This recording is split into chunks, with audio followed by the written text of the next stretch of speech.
최저임금 결정체계 개편 논의 초안에 대하여 설명드리겠습니다.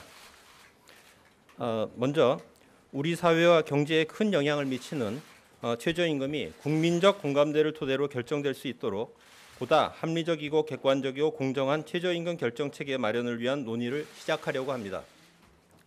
현재의 최저임금 결정체계는 30년 전 최저임금 제도가 처음 시행된 1988년 당시 그대로입니다. 그러나 현재의 고용과 경제 상황은 그 당시와는 현격한 차이가 있습니다. 또한 최저임금이 각종 사회보장제도의 지급 기준으로 작동하고 있어서 최저임금이 미치는 파급 효과는 매우 큽니다. 따라서 최저임금에 대한 관심이 그 어느 때보다 높고 최저임금을 둘러싼 사회적 갈등도 심각해지고 있습니다. 이에 정부는 30년간 운영되어 오면서 노사 간 의견 차이만 부각시키고 있는 현재의 결정체계를 개편하여야 할 시점이 되었다고 생각합니다. 최저임금위원회에서는 TF를 구성하여 최저임금 결정체계 개편 초안을 마련한 바 있습니다. 현행 최저임금위원회는 근로자위원 9명, 사용자위원 9명, 공익위원 9명이 합의 또는 표결에 의해 최저임금을 결정하는 3자위원회 방식입니다. 3자위원회 방식은 전문적인 학식을 가진 공익위원 참여로 효율적인 심의를 하고 임금지급 당사자인 노사 참여를 통해 노동시장 상황에 맞는 최저임금 수준을 결정한다는 차원에서 도입하였습니다. 그러나 이제까지 최저임금위원회는 노사의 최초 제시안을 중심으로 논의가 시작되어 처음부터 노사교섭 과정식의 극심한 갈등이 노정되었습니다. 즉 노사의 최초 제시안이 0%대 79.2% 인상 등 격차가 너무 커서 본격적인 논의에 이르기까지 소모적인 논쟁만 되풀이되어 왔습니다. 실제 이제까지 최저임금을 결정한 32회 중 표결 없이 노사 공합의에 의해 결정된 경우는 7회에 불과했고 표결한 25회 중에서도 노사 모두 참석한 경우는 8회에 불과했습니다. 이러한 심의 관행이 지속됨에 따라 결정 체계를 보다 합리적이고 객관적으로 바꿔야 한다는 의견이 지속적으로 제기되어 왔습니다. 이에 지난 2017년 최저임금위원회가 노사공익위원이 각각 추천한 18명의 전문가로 최저임금 제도 개선 TF를 구성하고 결정체계 개편 방안을 논의하였습니다. 동 TF는 2017년 9월부터 12월까지 4개월간 논의를 진행하면서 노사단체를 포함한 이해관계자들의 입장을 광범위하게 수렴하여 TF 권고안을 마련하였으며 최저임금위원회는 이를 논의하였으나 의결에 이르지는 못하고 TF 권고안과 그 논의 결과를 정부에 이송한 바 있습니다. 이번 개편 논의 초안은 TF 권고안을 토대로 작성된 것이며 위원회 구성과 최저임금 결정 기준을 위한 일부 세부 방안은 ILO 최저임금 결정 협약, 외국의 최저임금 제도를 참고하여 보완하였습니다. 이번 개편 논의 초안의 핵심은 첫째, ILO 국제기준 등을 반영하여 최저임금 결정 기준을 추가 보완함으로써 근로자의 생활 보장과 고용 경제 상황이 보다 균형 있게 고려될 수 있도록 하고, 둘째, 결정 기준을 토대로 통계 분석, 현장 모니터링 등을 통해 객관적이고 합리적인 최저임금 상하한 구간이 설정될 수 있도록 하며, 셋째, 공익위원회 추천에 있어서 정부 단독 추천권을 폐지하고 추천권을 국회 또는 노사와 공유하는 것입니다. 먼저 최저임금 결정 기준을 보완하여 근로자의 생활 보장과 고용 경제 상황을 보다 균형 있게 고려하겠습니다. 근로자의 생활 보장과 고용 경제 상황을 보다 균형 있게 고려하는 방안으로 최저임금 결정 기준을 추가 보완하여 합리성을 높이고자 합니다. 현행 최저임금 결정 기준은 근로자의 생계비, 유사 근로자의 임금, 노동 생산성, 노동 분배율 등입니다. 그런데 최근 급격한 최저임금 인상에 대한 문제 제기가 있고 국회에서 경제 성장률, 물가 인상률, 고용에 미치는 영향을 결정 기준에 추가한 법안들이 다수 제출되어 있습니다. 이에 근로자의 생활 안정 측면과 경제 상황 등을 균형 있게 고려하도록 한 ILO 최저임금 결정 협약 등을 반영하여 고용 수준, 경제 상황, 사회보장 급여 현황 등을 결정 기준에 명시적으로 추가 보완하고자 합니다. 그리고 객관적이고 합리적인 최저임금 구간을 설정할 전문가위원회가 신설됩니다. 신설되는 구간설정위원회 전문가위원 선정은 노사단체가 직접 추천하거나 노사단체의 의견을 들어 선정하게 됩니다. 전문가 9명으로 구성될 구간설정위원회에서 새롭게 추가 보완될 결정 기준을 토대로 연중 상시적으로 통계 분석, 현장 모니터링 등을 통해 객관적이고 합리적인 최저임금 상하한 구간이 설정하게 됩니다. 이렇게 하면 최저임금 결정 기준에 포함된 객관적인 지표를 근거로 전문가들에 의해 설정된 구간 범위 내에서 심의가 이루어지기 때문에 그동안 노동계와 경영계의 요구안을 중심으로 줄다리기 하듯이 진행되어 온 최저임금 심의 과정이 보다 합리적으로 진행될 것으로 기대됩니다. 구간설정위원회 전문가위원 선정 과정에서도 ILO 협약의 취지대로 노사 참여가 보장되기 때문에 공정성도 담보된다고 하겠습니다. 또한 결정위원회 공익위원 추천에 있어 정부 단독 추천권을 폐지하고 국회 또는 노사와 추천권을 공유합니다. 결정위원회는 구간설정위원회에서 의결한 상하한 구간 내에서 최저임금안을 심의 의결하는 역할을 합니다. 결정위원회는 현재 최저임금위원회와 동일하게 노사공익 3자 동수로 구성하되 구간설정위원회가 신설되는 만큼 전체 숫자는 15명 또는 21명으로 줄이도록 하겠습니다. 최저임금 TF 안에서도 위원회 인원수를 축소 조정하도록 제시한 바 있습니다. 그동안 정부가 추천권을 모두 가지고 있어서 공정성 논란을 야기했던 공익위원회에 대해서는 국회가 일정 규모 추천권을 행사하도록 하는 방안 또는 노사단체가 공익위원 선정 과정에도 참여할 수 있도록 추천권과 순차 배제권을 부여하는 방안을 고려하고 있습니다.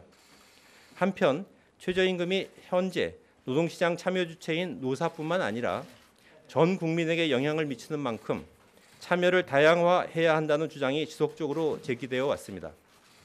이에 결정위원회의 근로자 사용자위원은 현재와 같이 법률이 정한 최저임금위원회 근로자 사용자위원 추천권이 있는 노사단체가 추천하되 현행 경제사회노동위원회와 같은 방식으로 청년, 여성 비정규직 근로자와 중소, 중견기업 소상공인 대표를 반드시 포함하도록 법률에 명문화하여 위원 구성의 다양성을 높이고자 합니다. 이렇게 최저임금 결정 기준들이 보완되고 구간설정위원회에서 전문가의 역할이 커짐과 함께 계속 논란이 되어 왔던 결정위원회 공익위원을 정부가 단독으로 추천하는 것이 아니라 공익위원 추천권을 국회나 노사와 공유한다면 그간 최저임금 결정 과정에서 반복되어 왔던 소모적인 논쟁들은 상당 부분 감소될 것이며 사실상 정부가 최저임금을 결정한다는 논란도 많이 해소될 것이라고 기대합니다. 또한 그간에는 최저임금 심의 시에만 최저임금위원회가 운영되어 왔기에 위원들이 현장에서의 최저임금 영향 또는 체감도를 충분히 파악하기 어려운 측면도 있었으나 신설되는 구간설정위원회는 상시적으로 운영하면서 최저임금이 미치는 영향에 대한 모니터링과 분석을 실시하도록 할 예정이므로 현장의 목소리가 충분히 반영된 최저임금 심의가 이루어지게 될 것으로 기대됩니다. 그리고 이를 위해서 최저임금위원회를 지원하는 사무국의 기능도 더욱 보강해 나가도록 하겠습니다. 앞서 말씀드린 바와 같이 30여 년 만에 최저임금 결정체계 개편을 논의하는 것인 만큼 충분한 의견 수렴이 필요하다고 생각됩니다. 오늘 말씀드린 최저임금 결정체계 개편 논의 초안에 대해 이번 주 1월 10일 전문가 토론회를 시작으로 하여 전문가 및 노사 토론회, TV 토론회, 대국민 토론회 등을 1월 중에 집중적으로 실시하겠습니다. 아울러 결정체계 개편 논의 대안 등에 대한 대국민 의견 수렴을 1월 21일부터 1월 30일까지 온라인 등을 통해 실시할 계획입니다. 다양한 의견 수렴 결과를 토대로 국민 여러분께서 수긍하실 수 있는 합리적인 결정체계 개편안을 마련하도록 노력하겠습니다. 한편 올해 1월 1일부터 개정 최저임금 법령이 시행되어 매월 1회 이상 정기적으로 지급되는 상여금, 복리후생비 일부가 최저임금 산입임금에 포함됨에 따라 각 사업장별로 임금 체계를 보다 합리적으로 개편하는 작업이 시작되고 있습니다. 정부도 이러한 개정 최저임금법의 취지를 고려하여 상여금 지급 주기 변경 등 임금 체계 개편을 위한 자율 시정 기간을 운영한다는 것을 지난번에 밝혀드린 바 있습니다. 현장에선 노사 합의에 필요한 시간이 부족하다는 의견도 있지만 노사가 함께 고민을 해 나가면 해결 가능할 것이라고 생각합니다. 앞으로 노사 간 합의를 통해 임금체계 개편을 실시한 사례들을 소개하여 현장의 임금체계 개편에 도움이 될 수 있도록 하겠습니다. 정부는 개정된 최저임금 법령을 통해 현장에서 임금 체계가 합리적으로 개편되도록 지원하는 한편 제도적인 측면에서 최저임금위원회를 통해 최저임금이 보다 합리적으로 결정되고 수용도가 높아질 수 있도록 전문가, 노사, 국민들의 의견을 반영하여 최저임금 결정 체계를 개편해 나가는 데 최선을 다하겠습니다. 예, 그럼 지금부터 앞서 말씀드린 바와 같이 질의응답 시간을 갖겠습니다. 잠시 단상을 정비하겠습니다.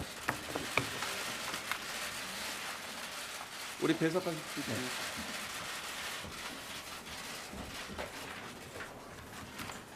자, 지금부터 그럼 질문하실 기자분은 손을 들어주시고 제가 지목을 하면 이렇게 소속과 이름을 말씀하시고 질문해 주시기 바랍니다. 예, 머니투데이 최우영 기자입니다. 우선 좀 많이 고민해가지고 개편안 만들어 오신 것 같은데 질문 한 3가지만 드리겠습니다. 지금 순차 배제 방식 같은 경우는 몇 명 내게 할지도 궁금하지만 일단 이게 지금 중노위에서 사용하는 그런 방식을 말씀하시는 것 같은데 그렇습니다. 이게 사실은 그 노사에서 번갈아가면서 기피 인물 지정하다 보면은 이해관계 없는 어떤 전문가들은 쭉 빠지고 이렇게 이해관계가 없는 그런 학자들 위주로 남아서 전문성이 떨어질 거라는 비판이 항상 중노위에도 제기되는데 이 부분을 좀 어떻게 전문성 담보할지가 궁금하고요. 두 번째로 이제 제도 개선 TF 권고안이 많이 반영됐는데 다른 점은 국회 추천권 주는 방안이 새로 들어간 것 같습니다. 그래서 TF에서는 국회를 낄 경우에 민주적 정당성은 확보할 수 있지만 정치적 상황을 좌우될 수 있기 때문에 국회 개입 배제해야 된다 이런 의견이 다수였는데 TF안과 다르게 국회 개입을 넣은 이유도 궁금하고요. 마지막으로 구간설정위원회에서 이제 전문가 인선 관련해서 노동계에서 직접 당사자 배제한다면서 많이 반발하고 있는데 이거를 추천권 주거나 의견을 듣는 정도로 이런 좀 반발을 불식시킬 수 있을지 아니라면은 추가 대책은 좀 어떻게 생각하고 계신지 궁금합니다. 첫째 순차 배제 방식은 지금 말씀하신 것처럼 노동위원회에서 사용해온 방식입니다. 노동위원회에서 그동안에 쭉 운영을 해오면서 지금 말씀하신 것처럼 그런 부작용도 있다라는 그런 문제가 제기된 것으로 알고 있습니다. 다만 최저임금위원회 구간설정위원회에다가 최저임금위원회 이 방식을 도입하는 경우에 저희는 이렇게 생각을 하고 있습니다. 전문가 풀이 있습니다만 전문가들의 경우에도 자신이 그 보는 관점들이 다 있습니다. 그런 관점들이 있기 때문에 이렇게 순차 배제 방식을 하게 되면 극단적인 시각을 가지고 관점을 가지고 계시는 분들은 배제하고 그렇지 않은 조금 더 중도적인 입장의 전문가들이 로 구성될 것이라고 기대하고 있습니다. 저희가 기대하고 있는 효과는 그런 효과이고요. 두 번째 국회 추천권의 경우에 2017년도에 최저임금위원회 제도 개선 TF에서는 국회 추천권은 정치적인 문제 또는 시일이 많이 걸린다라는 그런 이유이기 때문에 좀 부정적으로 배제하였습니다만 2년 전과 지금은 좀 상황이 좀 다르다고 생각을 합니다. 지금은 공익위원들의 공정성이 훨씬 더 지금 중요한 테마로 중요한 이슈로 제기되어 있기 때문에 저희는 국회 추천권도 충분히 고려할 수 있다고 생각을 하고 이 문제에 대해서는 공론화 과정에서 국민 여러분 또는 전문가분들의 의견을 다시 한번 듣도록 하겠습니다.